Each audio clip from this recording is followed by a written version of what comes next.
ہمارے لیے آج کی تلاوت رسول کے اعمال اس کا دوسرا باب پہلی سے 11ویں آیت تک۔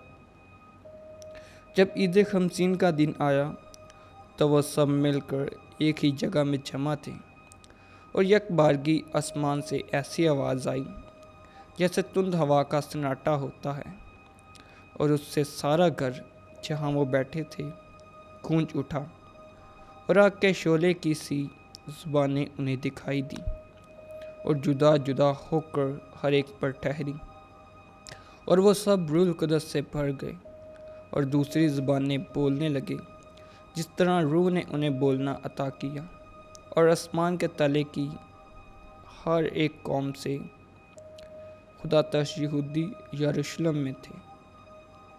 جب یہ آواز سنائی دی تو ہجوم لگ گیا، اور لوگ متعجب ہوئے، کیونکہ ہر ایک کو یہ سنائی دیتا تھا کہ یہ میری ہی بولی بول رہا ہے۔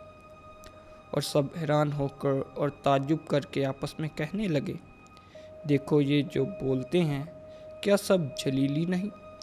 بس کیونکہ ہم میں سے ہر ایک اپنے اپنے وطن کی بولی سنتا ہے، پارتھی اور مادی اور الامی اور مبین النہرین اور یہودیہ اور کپودوکیہ اور پینتس اور آسیہ اور فروجیہ اور پمفولیا اور مصر اور لوبیا میں کروان کے آس پاس کے علاقے کے باشندے اور مسافرین روما، کیا یہودی، کیا نومرید اور کریتی اور عربی، ہم اپنی اپنی زبانوں میں ان سے خدا کے عجیب کاموں کا بیان سنتے ہیں۔